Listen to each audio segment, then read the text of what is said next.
जी जी sir. जी जी sir.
दो minute उतर जाओ।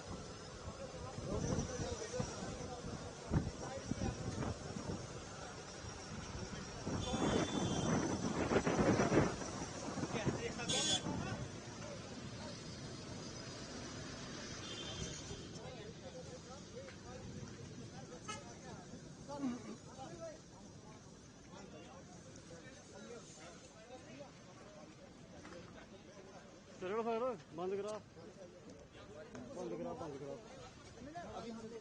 अभी जस्ट खाई बंद करा।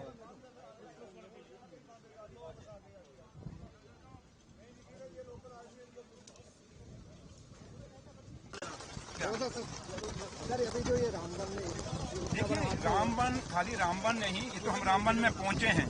बनिहाल का भी यही हाल है, रामबन का भी, कूल में भी, रियासी में भी काफी सारे इलाके हैं जो इस कहर के अंदर आ गए हैं। और मेरे साथ दोनों ऑनरेबल एमएलए रामबन के अर्जुन सिंह राजू साहब और बनिहाल के ऑनरेबल एमएलए सजाद शाहीन साहब दोनों मेरे साथ हैं। और इन दोनों की बात उमर साहब से हुई और उमर साहब ने मुझे ड्यूटी लगाई कि आप रामबन जाइए और जहां तक रास्ता, अगर बनिहाल तक भी जाइए, लेकिन आप बनिहाल नहीं जा सकते, आपके सामने रास्ता बंद है।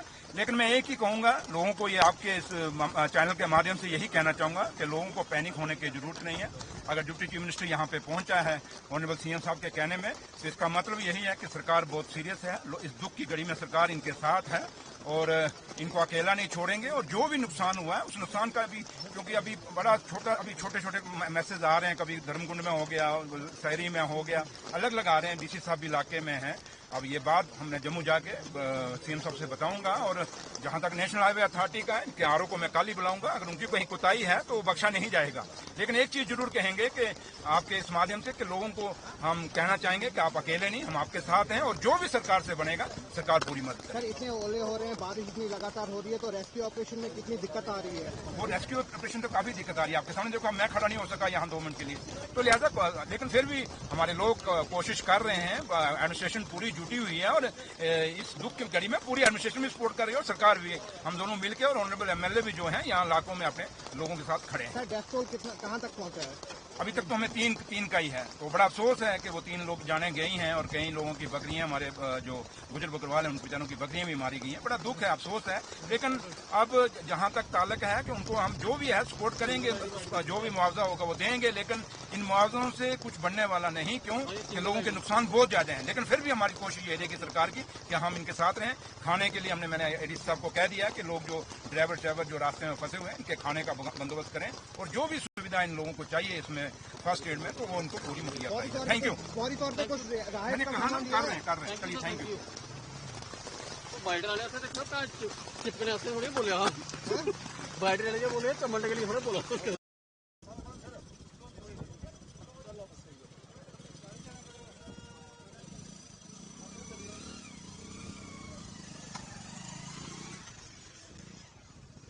जगह नहीं, अंदर उधर जाना, अंदर उधर जाना, उधर चली जा।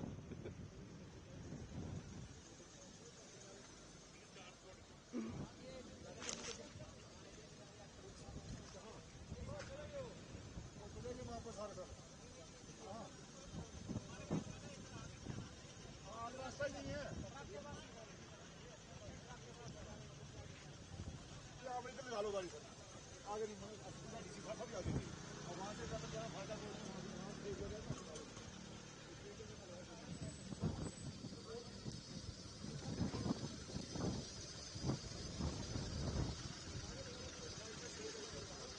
सर कैसे हैं आप? बढ़िया। चला यार इधर वही हालत है चार मतलब हम लोग गाय निकाले आपका गली सर आपने एक इंटरव्यू अनूप आ जाओ। टाइम नहीं अच्छा छोटा सा एक मिनट सर थोड़ा सा ही करेंगे। इतना बता रहे ना रेस्क्यू चल रहा है बस। सर रोक दो एक सेकंड सर एक सेकंड रुकना। नहीं बोला मैं वही तो कर रहा हूँ। तुम भी माइक लगा देते हो पहले समझाओ कि तेरा इसको फायदा पता है। भी है कि यार वो रुक ही रहा था पहले बाहर से करवा रहा था मैं सेटिंग नहीं बोला वो निकलना था यार नहीं निकलना था भाई। और गड्डी आई और गड्डी आई और गड्डी आई वही अक्सर है ना वही था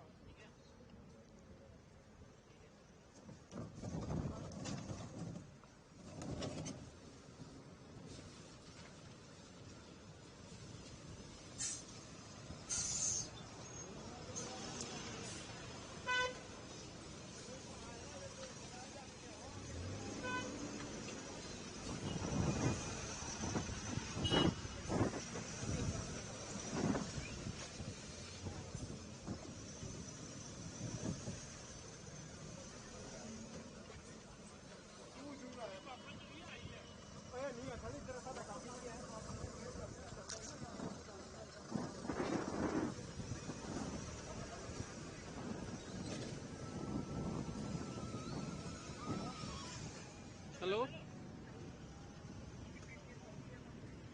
यहाँ पे लोकेशन पे तो नहीं आया सर अभी। अच्छा अभी अभी अभी अभी करता हूँ वो गुरसिमरन ने फोन किया डिप्टी सीएम उधर है। डीसी दफ्तर होना है। इधर ही लोकेशन पर करा था इधर ही कुछ करा था। चल फिर हाँ रजत इन्हें पता डीसी उधर आया था इधर आया था ना।